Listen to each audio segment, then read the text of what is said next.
ॐ ह्रीं क्लीं हूं मातङ्ग्यै फट् स्वाहा।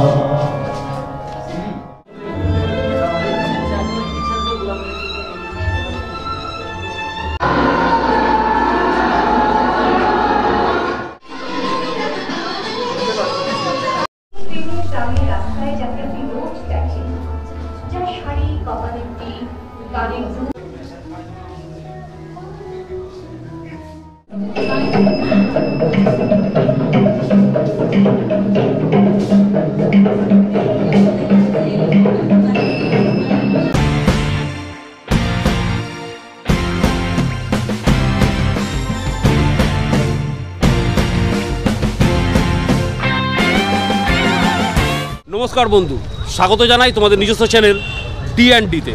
এই মুহূর্তে আমি দাঁড়িয়ে রয়েছি বর্ধমান ইউনিভার্সিটির তারাবাগ ক্যাম্পাসে। এখানে আছে মহিলাদের হোস্টেল। এখানে মহিলা হোস্টেলেও হয় সরস্বতী পুজো এবং অপূর্ব সব থিম হয়। তো চলো দেখবো তোমাকে নিয়ে এখানকার সরস্বতী পুজো।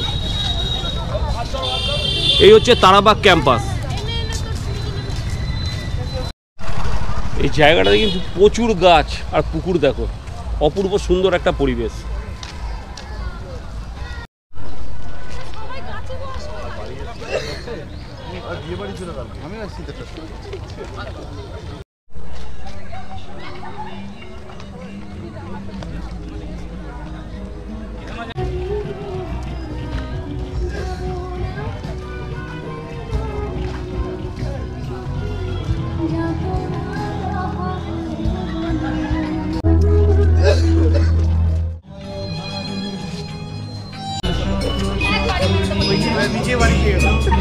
আমরা এসেছি মীরাবাই ছাত্রাবাসে, দেখবো এনাদের পুজোর থিম। এবার আমরা প্রবেশ করছি হোস্টেলের ভেতর।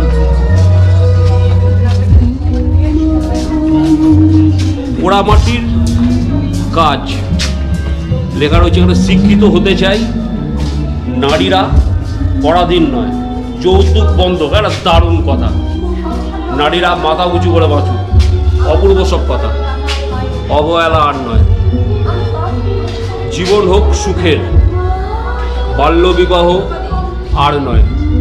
অপূর্ব থিম, অপূর্ব থিম। প্রত্যেক কটা হোস্টেলে যখন ঢুকছি, মানে এনাদের স্বাগত জানানোর একটা অদ্ভুত পদ্ধতি। এতক্ষণ নমস্কার করে সব স্বাগত জানাচ্ছেন, অপূর্ব সুন্দর। এই কালচারটা বাঙালি যে ধরে রেখেছে, এটাই বিরাট ব্যাপার। কিন্তু থিম কিন্তু অদ্ভুত। তুমি দেখো, যৌতুক বন্ধ হোক।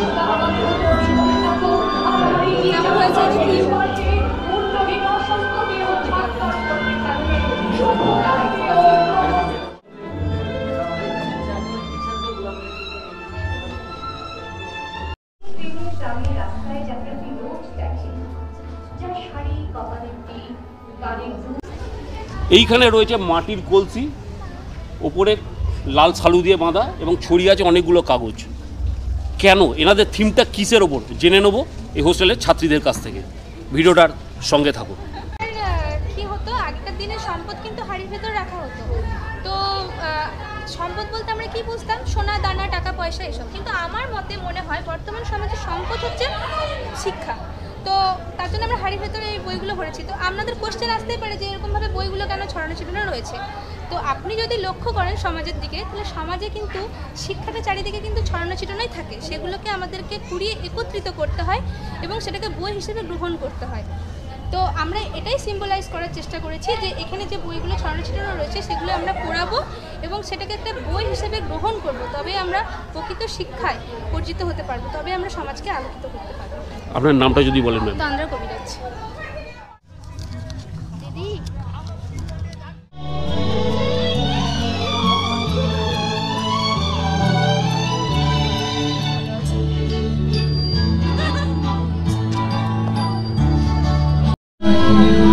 আমরা প্রবেশ করছি নিবেদিতা হোস্টেলে। এনাদের এখানে থিম সাজানো হয়েছে বাইরে একটুখানি।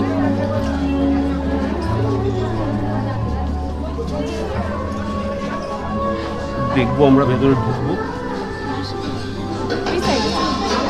আমরা এক্সিট দিয়ে ঢুকে যাচ্ছি, বারবার ভুল হচ্ছে। এটা এন্ট্রি।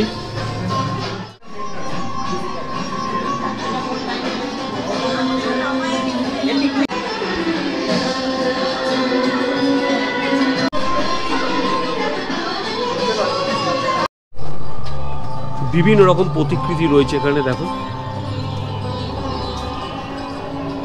ম্যাম। এই কাজগুলো করেছে, এঁকেছে কারা? আপনাদের স্টুডেন্টরাই এঁকেছেন।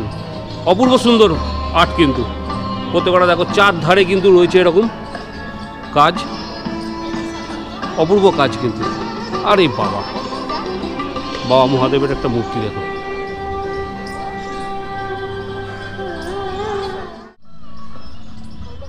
কমেন্টের রত্ন পেটিকা। দুটো হোস্টেল থেকে আমরা এগিয়ে যাচ্ছি 3 নম্বর হোস্টেলের দিকে। এদিকে রয়েছে পরপর 3খানা হোস্টেল।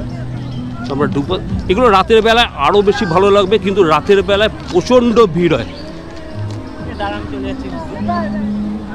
আমরা দাঁড়িয়ে আছি সরোজিনী হোস্টেলের সামনে। আমরা প্রবেশ করব হোস্টেলের ভেতর এবং দেখব এনাদের থিম, গ্রিন আর্থ, পরিবেশ বিষয়ক কিছু নিশ্চয়ই হবে এনাদের থিম।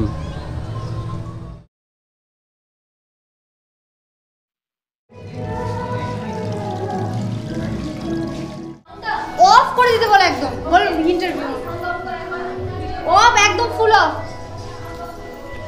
আপনাদের পুজোর থিমটা যদি বলেন। আমাদের পুজোর থিম হচ্ছে সবুজ পৃথিবী, উজ্জ্বল ভবিষ্যৎ। আমরা এখানে উন্নয়নের সাথী করেছি সবুজকে, সেই হিসাবেই গড়ে তুলেছি আমাদের দেবী সরস্বতীকে, যেখানে দেবী একদিকে দূষণ দ্বারা আবৃত, অপরদিকে প্রকৃতি দ্বারা আচ্ছাদিত।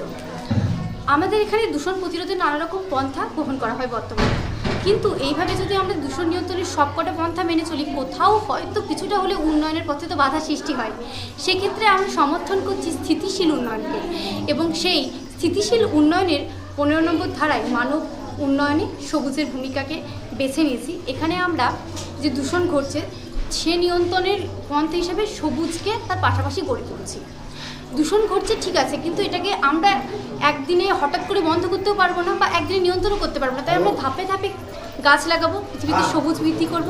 এর ফলে আমাদের এক নতুন প্রাণের সৃষ্টি হবে। এরপরে আস্তে আস্তে দূষণটা হয়তো আমাদের নিয়ন্ত্রণে আসবে, সেই কথাটা মাথায় রেখেই আমাদের আছে এই থিমকে আপনারা ছাত্রীরাই করেছেন, হ্যাঁ, না বাইরে কোনো শিল্পী সাহায্য নিয়েছেন?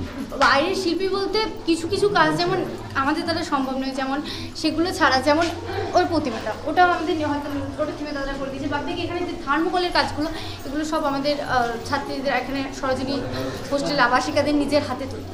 আপনার নাম? আমার নাম চৈতালি মণ্ডল, আমার বাংলা বিভাগ। কি বলছেন? আচ্ছা, আমাদের প্রতিমাটা রংটা আমাদের ছাত্রীরাই করেছে। আচ্ছা, অপূর্ব।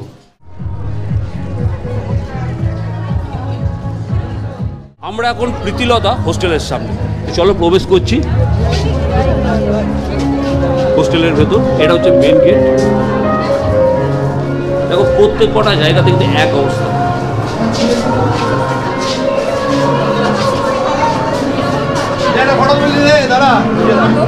ভিড় আছে এখানে কিন্তু ভালোই।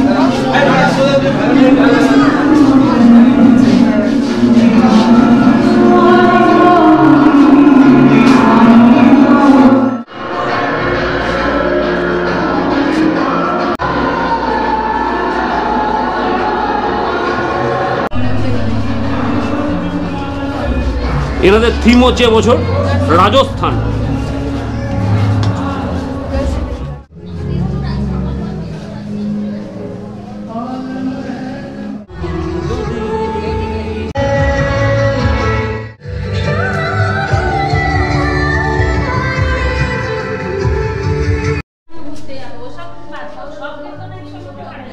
তোমরা দেখছো এখন গার্গী হোস্টেলের মা সরস্বতী।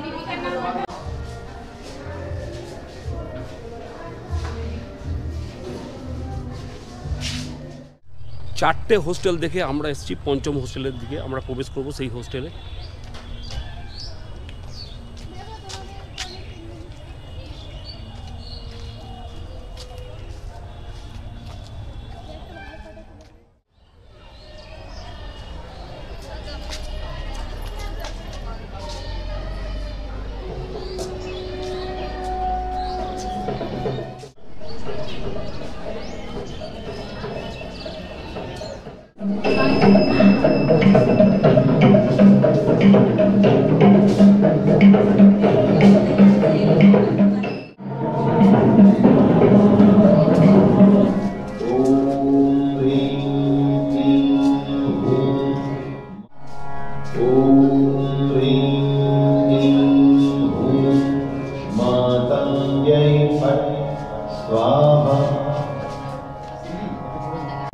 আপনাদের থিম সম্বন্ধে যদি বলেন। আমাদের থিমের নাম হচ্ছে রক্তাম্বরী শক্তি স্বরূপা। আমরা এখানে দেখা যায় যে দেবী সরস্বতীর তান্ত্রিক রূপটি, দেবী সরস্বতীর তান্ত্রিক রূপ হচ্ছে দেবী মাতঙ্গী। আমরা সরস্বতী দেবীকে যেমন বলি শ্বেত বসন পরিহিতা, সেই জন্য বলি শ্বেতাম্বরী দেবী। আমাদের এখানে মাতঙ্গী দেবী লাল বসন পরিহিতা, সেই জন্য আমরা মাতঙ্গী দেবীকে বলেছি যে রক্তাম্বরী। এখানে তার শক্তিটাকে তুলে ধরা হচ্ছে বলে সেই জন্য আমরা বলি শক্তি স্বরূপা। আর মহাকালীর অসীম মানে পাপ বিনাশকারী রূপ আর সরস্বতীর অসীম জ্ঞান, এই দুটোর মিলিত রূপ হচ্ছে দেবী মাতঙ্গী। জ্ঞান এবং শক্তির মিলিত রূপ দেবী মাতঙ্গী। একটা মেয়ে যেমন দেবী সরস্বতীর মতো কোমল শান্ত স্বভাবের হতে পারে, কিন্তু প্রয়োজন পড়লে তারা যে দেবী মাতঙ্গীর মতো একটা রুদ্র রূপ ধারণ করতে পারে, সেটা আমরা এখানে দেখাতে চেয়েছি। আপনাদের নামটা যদি বলেন। আমার নাম নিবেদিতা ধারা। সুদেশনা মল্লিক।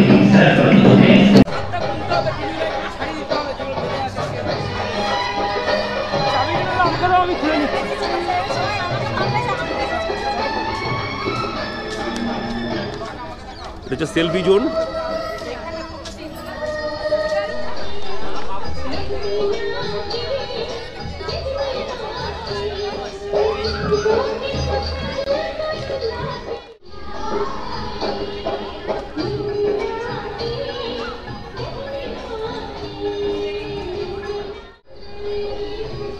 ভিডিওটা কেমন লাগলো?